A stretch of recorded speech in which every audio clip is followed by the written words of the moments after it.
Welcome to the Holistic Psychiatrist Podcast, a place for inspiration, insight, and information on holistic mental health. Join your host, Dr. Alice Lee, and discover critical information on safe, effective psychiatric medication withdrawal. Explore new ideas that enlighten and expand the mind with cutting-edge authors and experts, along with former patients as they share their miraculous healing journeys. It's time to build your well-being from the thought up.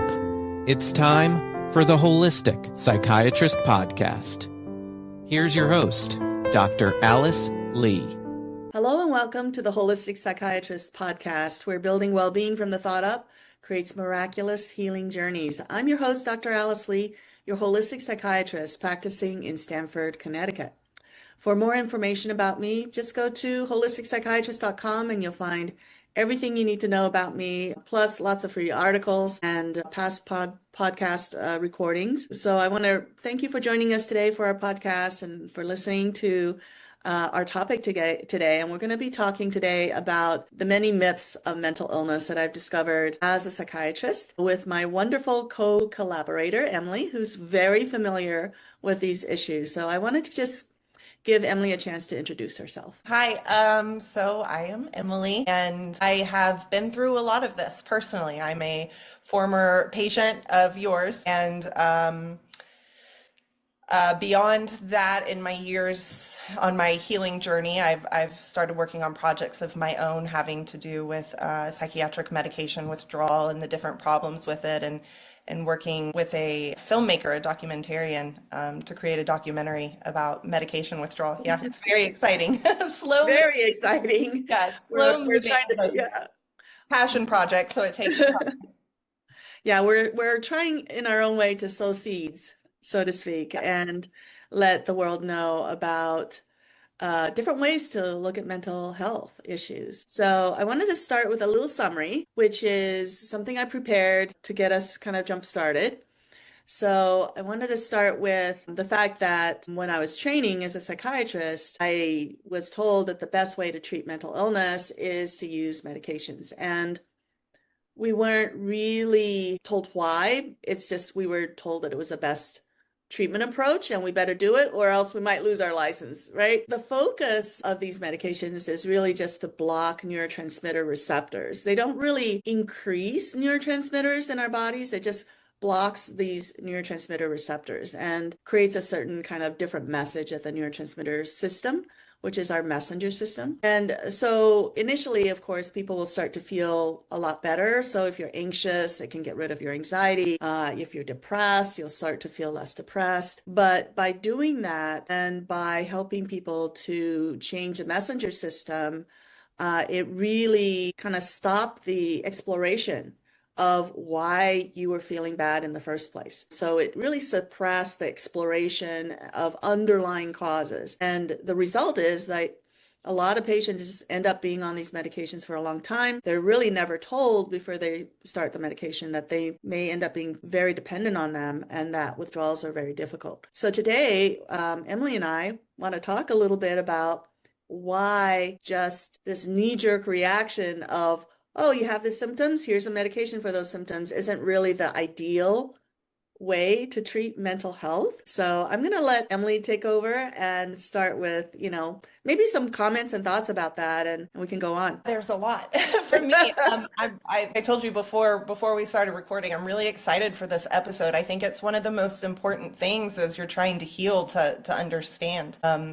And there's so many layers to it too. I know in my own personal experience, it was very exciting for the first time in my life to start to get some relief from the depression and anxiety I was experiencing. But as time went on, we had to start stacking other medications. By the time I found you, I had to come off a number of, I can't even remember anymore, a number at of least 3, I think. Yeah, it was, and it's interesting when you have a better understanding of what you just explained as to why, this, that makes sense why the medication stacking is happening and why it becomes more difficult. So starting with, I guess my first question is, how would you explain what exactly you mean by metabolic disorders kind of being an underlying cause to mental illness? Yeah, I think it's really important for patients to understand that mental illness isn't something just happening in their brain and their nervous system. I mean, it does involve the neurotransmitters, as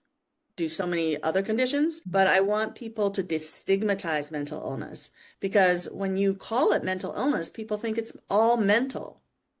And, just to explain why it's not always mental, is the most commonly used medication for depression nowadays is these serotonin reuptake inhibitors, the SSRIs. So it could be Prozac, Lexapro, Zoloft, Celexa. These are all very common antidepressants.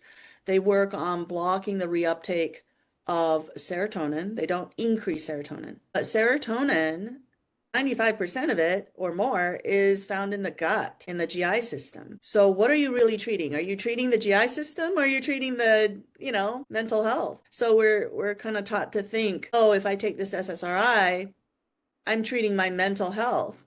Mm-hmm. But that medication is going right to your GI system. The first organ it's interacting with is the GI system, and the serotonin system is being modified because of that. And so if you think, well, when you think about mental illness, that the number one medication really is affecting the GI system and not just the brain, it kind of shifts how people think about the underlying causes of mental illness, right? You don't start to feel guilty. Oh, I'm weak-willed. I wanted this to happen to me. There's a lot of different myths that are out there among other doctors and around society that make it difficult for patients who suffer from these psychiatric symptoms to not want to hide them out of shame. So metabolic means that, okay, you may have depressive symptoms, but underneath that, there may be real physical, enzymatic, infection, inflammation, underlying causes for it that is no different than someone suffering from cancer or someone else suffering from rheumatoid arthritis. People with rheumatoid arthritis don't isolate themselves from everyone else. They have leprosy.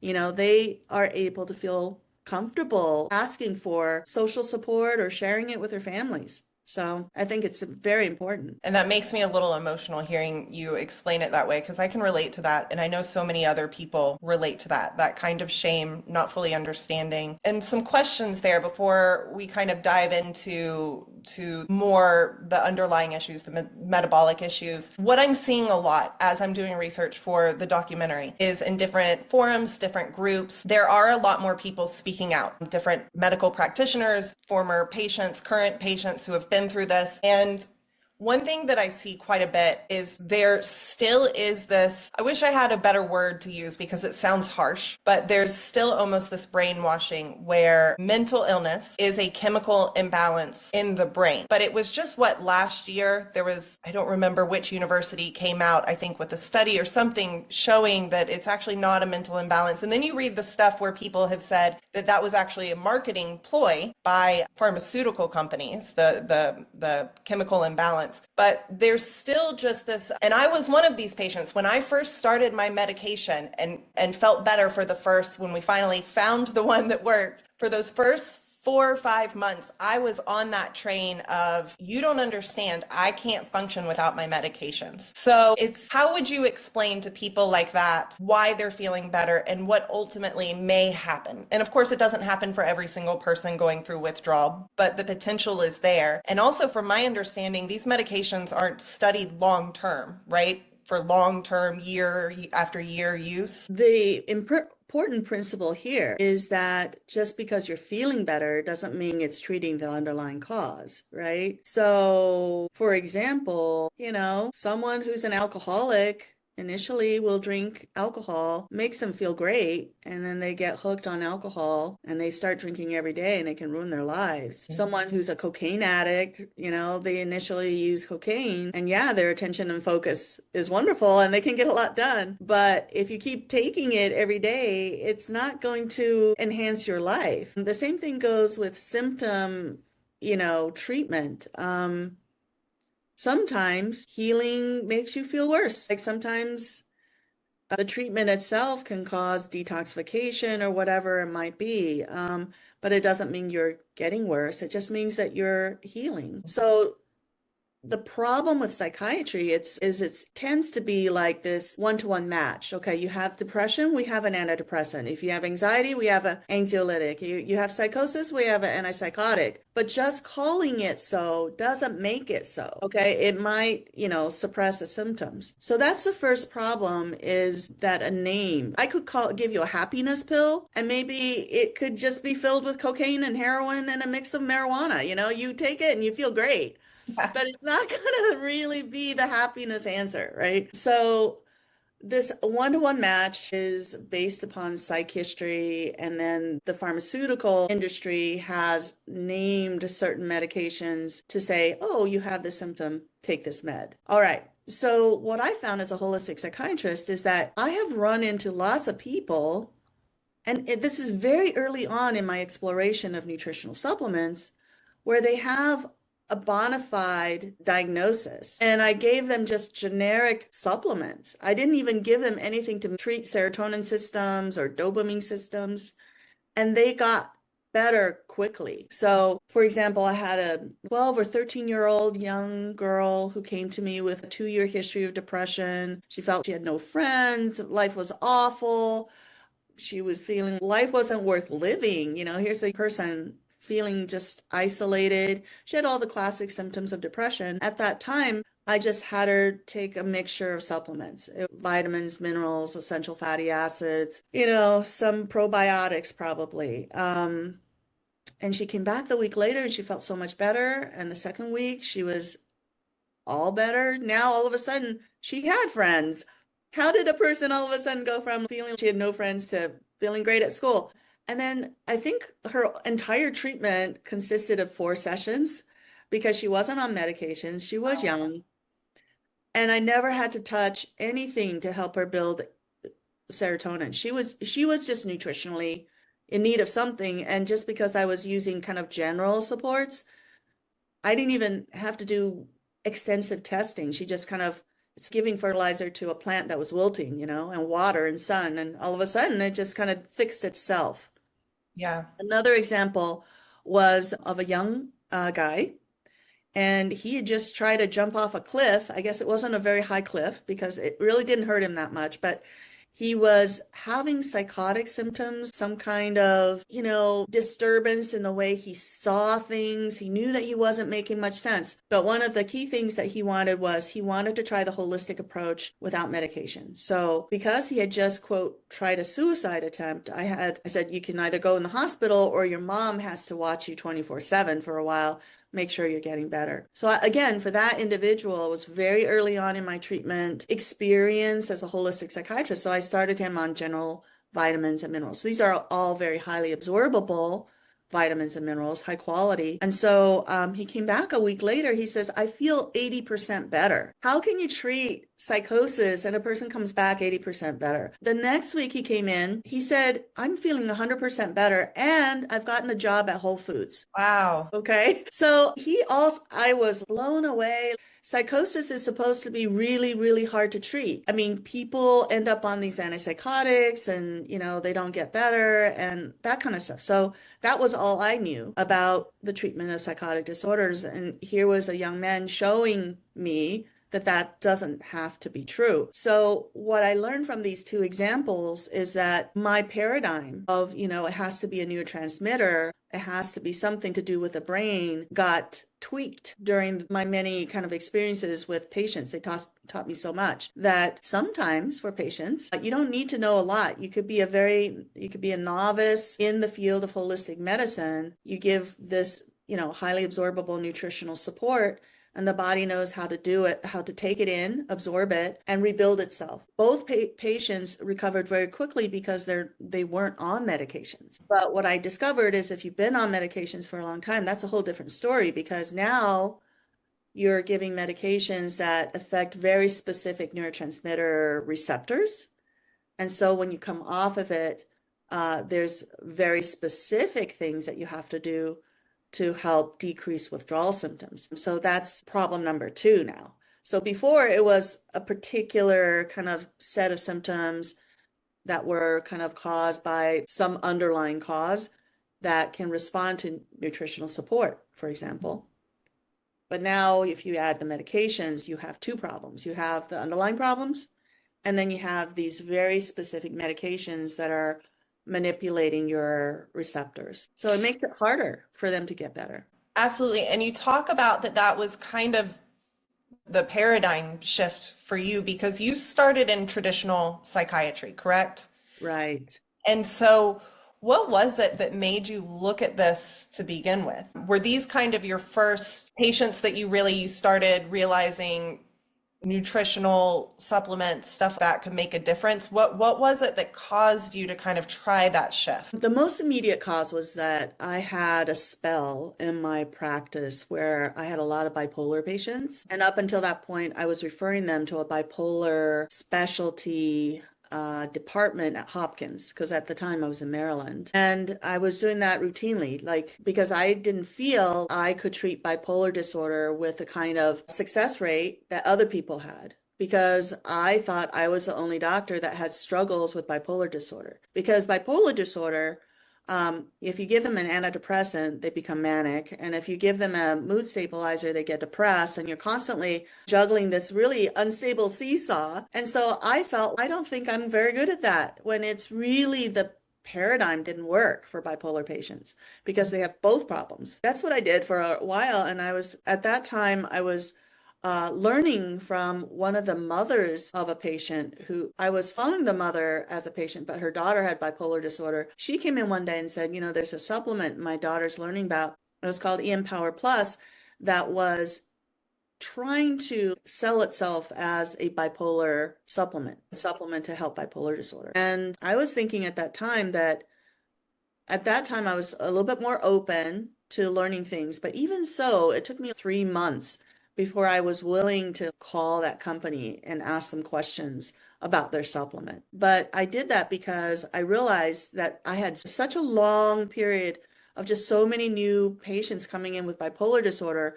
If I kept referring them to Hopkins, I would have no practice. So I'm going to have to do something here.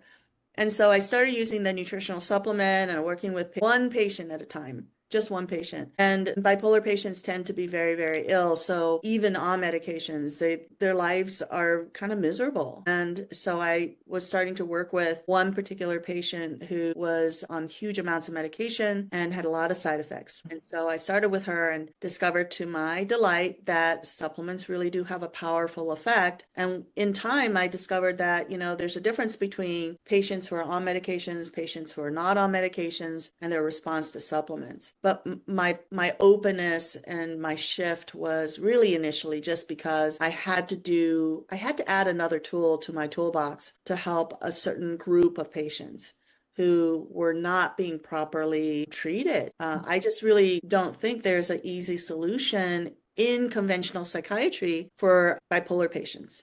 And now that I'm, 23 years later, the reason why is because I think bipolar patients struggle with enzymatic deregulation. The enzymes aren't able to regulate the mood, and enzymes are created by genes and they're created by nutrients. So if you're just trying to control it manually with medications, it's really difficult. You have to support the body's enzymes. Yeah. So what does that look like? Because I know earlier you were talking about basically that gut-brain axis, right? And how taking some of these medications goes straight to the gut and then, different functions there. But what is that whole, and I'm sure it's different, I know it's different patient to patient, but what can that look in terms of treating somebody? How would you describe it? Treating somebody metabolically? Is that how you would? Yeah. So the first thing I do is I do a lot of energy testing initially. I call it checking the physiological terrain, and that's my initial energy testing. So just a functional doctor will take a bunch of tests, lab tests, and figure out what's going on. I do a lot of energy testing using criteria, and I try to figure out, what are the metabolic issues going on with this patient? Some patients have a combination of genetics and trauma. Some have high levels of certain infections or toxins. And so once you kind of understand their profile, the goal is to use energy testing to kind of decrease stress for that person in a way that's not overwhelming for them. So sometimes healing, if you heal too fast, you create so much of a shift that the person might decompensate or regress. So you want to help heal in ways that decrease stress, not increase stress. So metabolically speaking, you have to have a way to access data, and then you have to use that approach to see how your intervention has helped that individual lessen their stress. And then you have to have a way for this kind of testing method to guide you in terms of when the person is ready to lower their medication and by how much. And so metabolically speaking, you can't lower medications in big chunks. A lot of these psychiatrists will lower someone's medication in a week who've been on it for a long time and then switch it to another medication or something. And I worry about patients who have gone through that kind of process because, you could struggle with withdrawal symptoms for years and not even know it. You think that it's mental illness when it could be just a prolonged kind of withdrawal issue from an inappropriate withdrawal process from a medication. So with psychiatrists, they always think about medications, but for me, I'm always thinking about underlying causes, either functionally, which is it infection? Is it GI problems? Is it a nutritional deficiency? Is it, toxins? And I'm also putting on my quantum physics hat, my energy medicine hat, which is if I can't fix it with functional medicine, can I make grounds or progress with this patient by using energy techniques? Mm-hmm. And with energy techniques, it's all about unblocking so that you can have energy flow properly. It's about creating a blueprint of information for that person so that they can use that blueprint to shift and change how the body restores itself and heals itself. These are different ways to look at a problem rather than here's the medication, and then the person says, oh, I have a side effect from the medication. And they'll say, here's another medication for the side effects of your medications. And they say, well, now I have 3 side effects. Oh, here's 3 different medications for those 3 extra side effects. You can't always treat symptoms with more medications. You're just going to end up with 12 medications, which a lot of older patients do end up with because they start a medication, they have a side effect, and they get a medication for the side effect. And pretty soon, all these medications are kind of swimming around in their body. And a lot of times pharmaceutical companies, they don't test or research how long-term use of these medications or synergistic use of these medications end up harming the patient. They don't know that. Yeah. Yeah. And I mean, I see that often even in my personal life, not with just me, but that's one of the reasons I ended up on gabapentin, which for me was one of the hardest medications to come off of when you were helping me come off medications because I was getting such bad.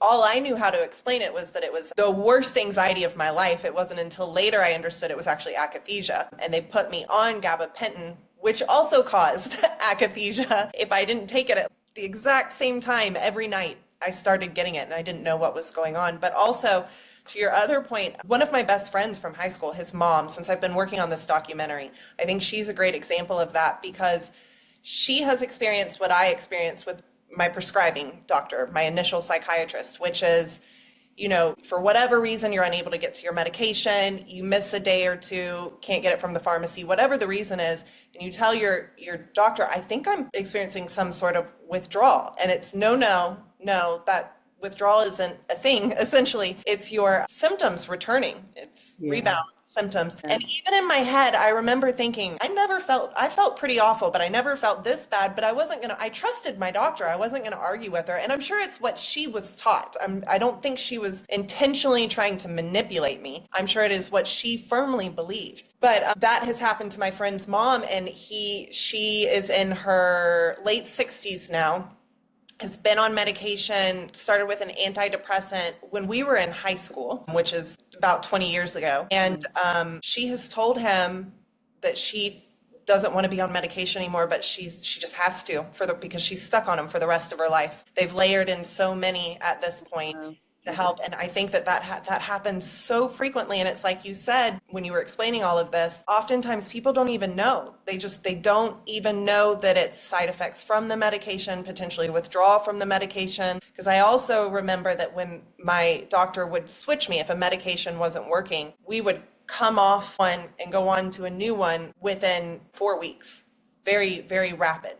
And decreasing just as quickly as we went up 20 milligrams at a time or 10 milligrams at a time. And that's just probably got to be, for lack of a better word, a shock to your system, right? As you were talking about the different responses, I think it's very common for doctors to not really understand that withdrawal symptoms can be so intense. But the only reason I am not that is because I was put on Zoloft during my 3rd year of residency. I experienced what it felt like to be a patient and really didn't having to take a medication at all. And then when I tried to stop it 5 years later, my 25 milligrams of Zoloft, which is nothing compared to so many other patients who are trying to get off their meds. I was trying to get off 25 milligrams of Zoloft and the withdrawals hit me like a ton of bricks, literally like a ton of bricks fell on top of my body. And I was like, what the heck? But I had to learn the hard way. And so I really, through my own personal experience, I think I was taught to take the side of the patient. I don't know if other doctors respond in the same way because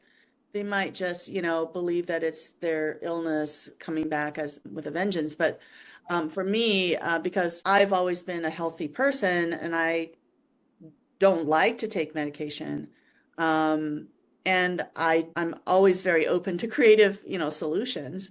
I think my response to my experiences is, oh, okay, so I think this is withdrawal, because I would try several times on, off, and I was noticing a pattern. And so I was my first guinea pig. Went online, I said, what are holistic or natural things that can help with depression? I came up with St. John's wort. I said, I'll take a St. John's wort, and then ginkgo biloba, sometimes I'll take it.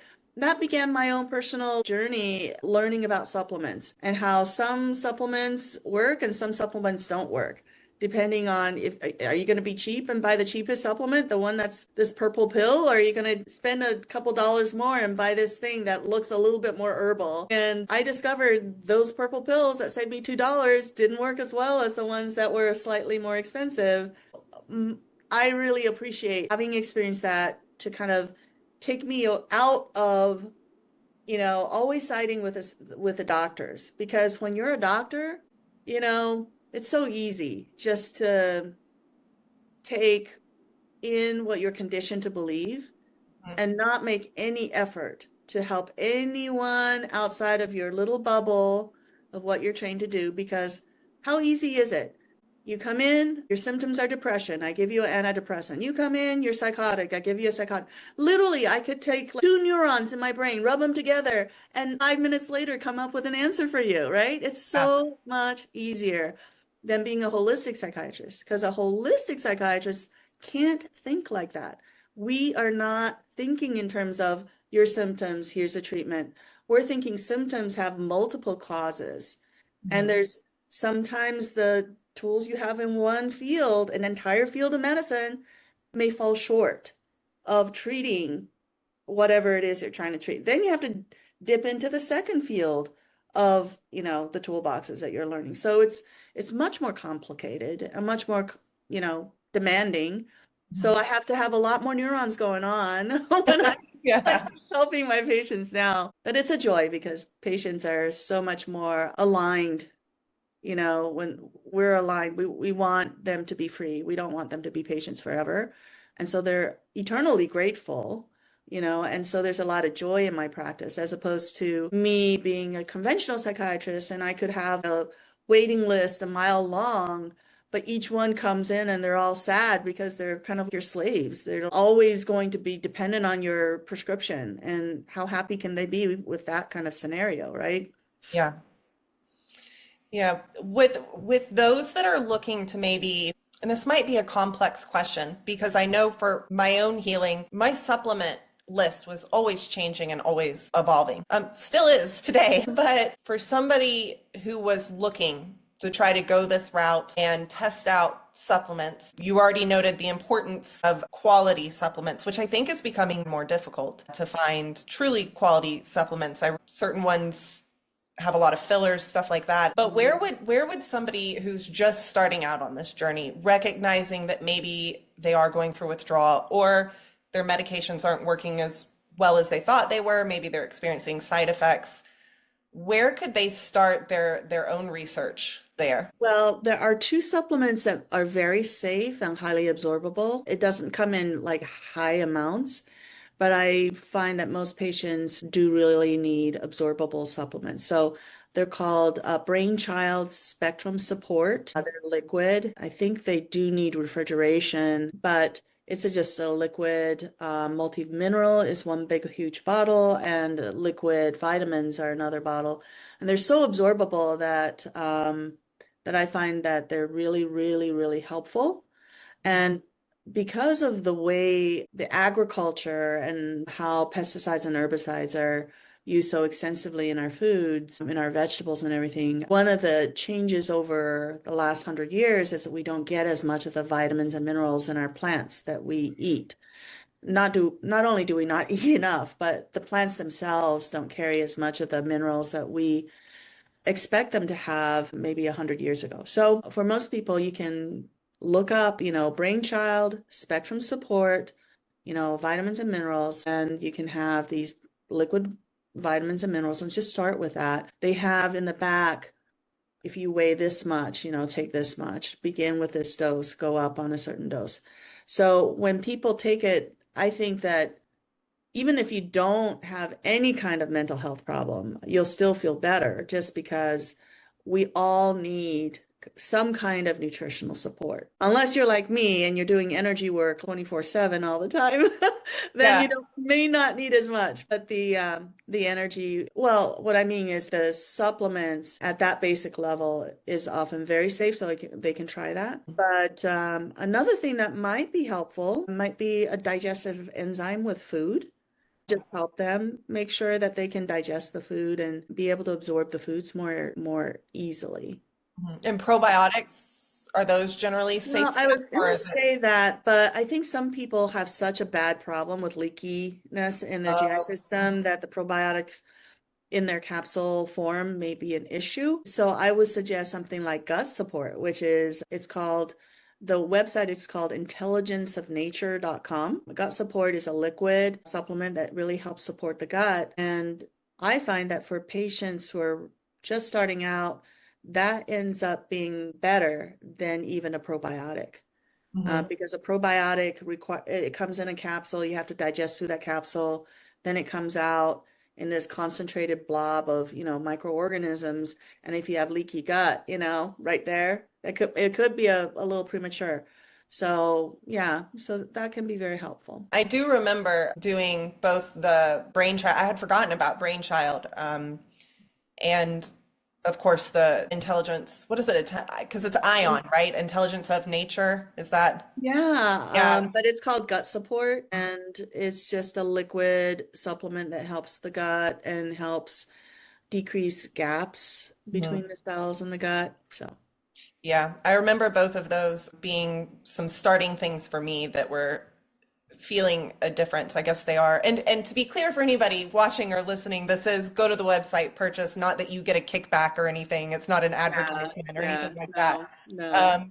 But they are, I guess, just really nice covering your bases, right? Somewhere to start and see how you might benefit from them. I do get a little bit of a kickback when people register under FullScript, and gut support now is available on FullScript. But you can go to the Intelligence of Nature, their website, and just buy it directly from them. So when you think about how vitamins and minerals enhance enzymatic function, because when minerals combine with protein, it helps the protein or the enzyme work much more efficiently, you can understand why it becomes relevant for bipolar disorder, because they need their enzymes to work more efficiently. Okay. Yeah. Okay. So now that we've talked a lot about this, metabolic support, what that looks like, do you think that there's times where it actually does make sense to use psychiatric medications? Yeah, sometimes. Yeah. Not everybody can just, beautifully withdraw from these medications. So sometimes if for whatever reason they're not successful at medication withdrawal, you may have to just start low and just kind of go back up on a dosage that would work for them. But definitely you should use medication in psychosis, active psychosis, where the person is really struggling. I had a patient who was using marijuana a lot, and after a while it started to have a paradoxical effect on him, and he started to get really paranoid when he smoked marijuana, and so he stopped, and then he's experienced withdrawal from the marijuana, and then he started getting paranoid from that as well. So now he's stuck between a rock and a hard place. And one day he called me from a payphone or someplace all the way several states beyond Maryland, and he says, Dr. Lee, I'm sure somebody is out to try to kill me. I can't sleep. Can you put me on an antipsychotic medication? So I called in a little antipsychotic medication, and immediately he felt better. He was able to sleep that night, get rid of his paranoid thoughts and feelings, and come back to his apartment. And so because I didn't give him much, it was just 3 milligrams of risperidone.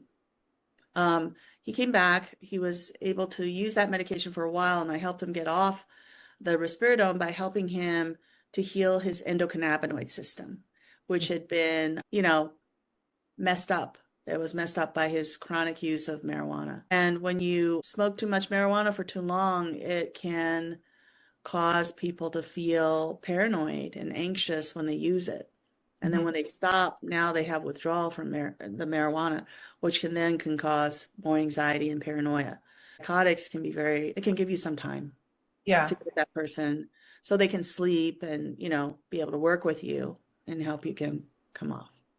Right. So that's almost the exact same thing we're talking about with medications too, right? The way that it affects, because I'm looking at my notes here, it's all the medical language, but the SSRIs, it inhibits it. Is that what it is? People end up in a similar situation with SSRIs. They'll go to their doctor after a couple of years and they'll say, it worked great before, but now it stopped working, right? It stops working for a lot of different reasons. And I've actually written some articles, and they're on my website, about why SSRIs stop working. But it's not because it stopped working when you take it, meaning it's still doing the same thing every time in your body. It's not your body has all of a sudden rejection. This now Zoloft is no longer allowed to come into my body and no longer works. But there are many different things that happen that change the body over time that make these medications stop working. And it's not that it stops working. It means that the person's body has changed. Right. The patient's body has changed. So when they stop the medication because, quote, it stopped working, then they experience horrible withdrawal symptoms, because not only has the medication now lost its ability to help you, but now when you stop it, you have this horrible withdrawal side effect from the medication. So it's not a good time for people to just stop the medication. They should go see someone who is a holistic doctor who understands why certain medications stop working and can treat it. Just as a kind of a list of things why it can stop working. Number one is sometimes medications cause decreased neurotransmitter storage levels. So literally your neurotransmitters run out. So it has nothing to work on. Number two is that all these medications are foreign substances. Your immune system might become more and more hypersensitized to these medications. So when you take it, the inflammation goes up more and more over time. So that could be one of the reasons why the benefits are now outweighed by the inflammation that it causes. The third thing is that some of these medications can suppress the body's ability to make its own neurotransmitters. It's gotten used to the medication taking the neurotransmitters' place. So it's closed up its factories, it's fired its workers, it's not going to be making more neurotransmitters. This is not something that is easily diagnosed, through lab work, but it's something I'm seeing in my energy testing. So it's something that needs to be fixed through energy medicine techniques. So these are a lot of different, reasons why some medications stop working, even though they're still doing this exact same thing in your body every time. Right. And that's something I see most often. And I know it was the case for me, that going back to when you would use psychiatric medications is, I guess, trying to stabilize first, right? before you do anything else. Because I know when I found you, I think what I finally searched on Google was psychiatric medication withdrawal specialist or expert or something, and your name came up, and I read some of your articles on your website and reached out. But oh my gosh, I remember being so desperate. I had tried so many things at that point, and I was in a really bad state. I did not know if I would survive it, because it was second by second, minute by minute, not even day by day. And the very first thing before the first appointment, our first official appointment, you had me go back up in the medication that I was trying to come off of just a little bit. And I was really scared to do that. I didn't know how my body would react, but also thinking that's such a tiny little bit. It stabilized me enough. I was still stuck in bed, all of that, but I wasn't, I was suicidal at that point, and that went away. Or at least was not that severe. And from there, it was, like I said, constant changes with the supplements, lots and lots and lots of energy work, and compounding a couple of the medications, I think, and then slowly tapering off. One thing I wanted to mention too, this is a little bit off topic, but relating to something you said earlier, as far as the energy testing is concerned, when you're looking at kind of what the metabolic issues may be. So this was back in 2021, I think. Finally off all medications in February of 2022. I still remember that. But I'm sure you remember at some point, because I have endometriosis, I started working with a holistic OBGYN. And she ordered all sorts of lab tests and did a GI mapping, different stuff. And I remember I was living with my family at the time because I couldn't take care of myself. And I remember sometime after I got the results from that doctor, you did every once in a while, you do pretty extensive energy testing to kind of check on everything, beyond the week to week regular energy testing. And I remember thinking, I want to print this out and compare it to my results. Okay. And I was talking, it was either to my mom and my sister, and I was blown away by what you found in comparison to what she had found through lab work. It lined up exactly. And I don't remember. Really? Yeah, I don't remember anymore, because there were things on there that you didn't test for, and a lot of things you tested for that she didn't test for. But the things the actual lab work versus the energy testing, it lined up. It really, really did. The things that were negative here were negative in your energy testing. The things that were positive here were positive on especially the GI mapping. Yeah. There was another thing that matched, that is sometimes the naturopaths will use a bioscan machine that uses energy to kind of assess, what's going on with the patient. It's very similar to what I do with energy testing, but they do it with like a machine, and that matched too. Like I had a colleague who was a naturopath who had a bioscan machine, and she would compare, what I do with the energy testing and what she did with the bioscan machine, and they matched. And there was this one patient who, after she did some reading and everything, she thought she knew everything. And so she decided to take one of the supplements out of the regimen and just show the naturopath the rest of the regimen without the one that she thought it needed. And it didn't jive together. And so the naturopath says, "Is this all the supplements that Dr. Lee asked you to take?" And the patient said, "Well, no, there's just this one that I think I don't need." So they put it with the naturopath's bioscan machine on their little scale, and all of a sudden everything worked together. So it was like the bioscan machine and my testing were like very much like aligned. Yeah. That's so fascinating. And I'm sure we could go off on a lot for a long time. Maybe that needs to be a separate episode, how all of that works. But that would be helpful. It's really, really interesting. And of course, too, there's the sway test that people can do at home too. And I utilize that. I think I didn't utilize it really at first before I really had an understanding, and I think most importantly, trust that it would work. I've had enough experiences. Of course, I've told you this many, many times, with the idea that energy work can't hurt. I believe in it. A little bit woo-woo, but it can't hurt anything. It can't hurt. It's not going to make me worse. And then over time it was, oh, well, that did something. And then, of course, that was a big shift for me when that lined up. And I remember some energy work, homework you had given me. Basically, we did the energy work together. And then you told me, do it a couple more times over the week. And I really followed through, and I was feeling big, big shifts. So yeah, Yeah, it's very, very powerful. Very powerful. And anything, it's a double-edged sword, meaning that anything that's powerful can be misused and mishandled. So it's important. When I was starting out, I didn't know how energy medicine worked either. And I didn't even know how to teach people about energy work. So it was all woo-woo and hard to connect the dots for the patients. But over time, I kind of came up with a method where I could help demystify energy medicine and correlate, how a thought interacts with the body, how we are sensing energy innately and intuitively. And my understanding of energy has evolved over time. Just this week, I had a very surprising positive outcome with this one patient who I've been working with for now upwards to about a year. I helped him get off an SSRI. He started off with, he had some residual symptoms and some OCD and some anxiety and things like that. And I did this one technique called a story form, which is my big guns. Yeah. Where we use story, visualization, intention, energy, and I think that's it. But people go into this very deep, almost hypnotic state.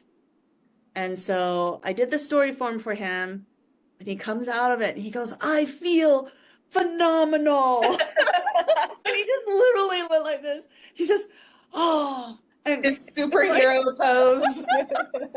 and it made me so happy. And I was, oh my gosh, that really was a great effect. He says he's the best energy work I've ever experienced since I've worked with you. And I'm like, how is that even possible? What was interesting was I'm used to, like, when I do energy work, how we yawn and we kind of get teary. When I do story form, I'm so busy telling the story and creating the visual imagery and everything for the patient that I actually maybe yawned like once or twice at the end. So it wasn't a huge signal to me that big changes have occurred. When he had that, I was, after the story form, I was like, well, did that do anything? And he was like, woohoo! And so I think it's so interesting how, as a clinician, I'm constantly surprised myself at how powerful energy medicine can be, I know for me, often it's that first anywhere from 5 minutes to 30 minutes. I feel I'm on another planet with really intense energy work.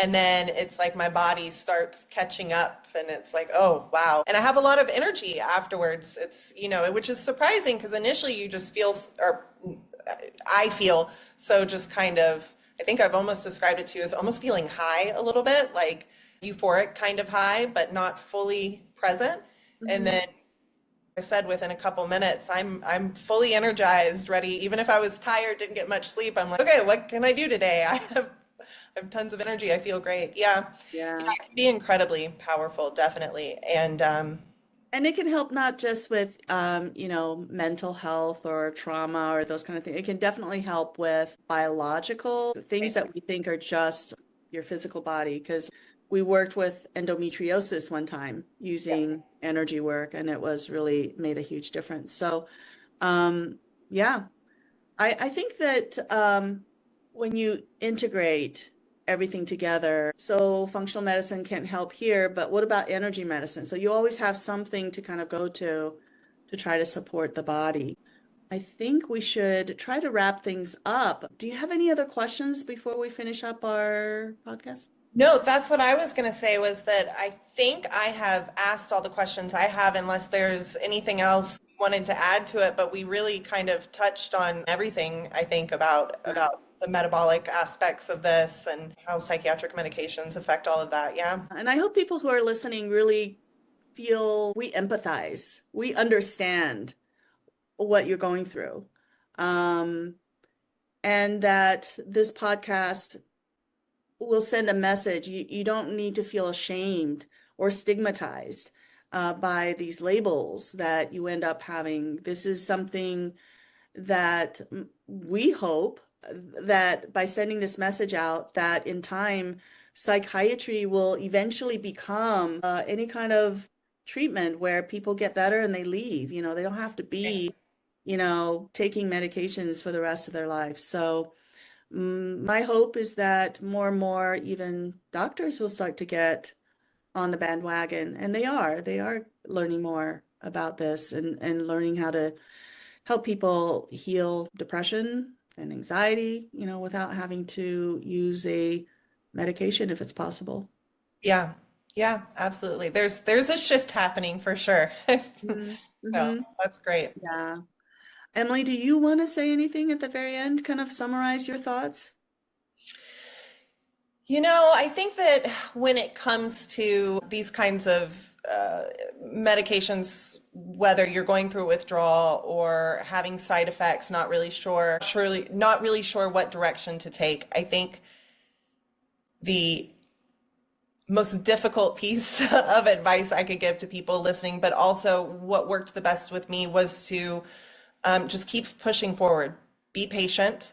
As long as you can hold on even to the tiniest little bit of hope that there's an answer out there, you can find it. For me, it took a lot of research, but I do think there are answers out there. I know that you have resources on your website, even energy. I think you have a few energy work podcasts and stuff like that. That I know I use through withdrawal in between our appointments, would listen to, that could help. And I mean, there are resources out there. There's other withdrawal specialists, stuff like that. I think that the more knowledge you gain, the more you can advocate for yourself, and there is hope. I know that suicidal thoughts oftentimes can plague people suffering from mental illness. I mean, one particular patient with depression said it was so much easier for her to handle breast cancer than it was for her to deal with mental illness, her depression. She was ready to, sell her furniture and end her life, and everything. So I think your message is very important. Have hope, don't give up, look for answers that, that might heal the underlying causes. Yeah. Yeah. All right. Thank you. And thank you all for listening to this podcast. I hope you enjoyed it. And if you enjoyed it, please give it a 5-star review, a thumbs up, and come back when we have our next podcast.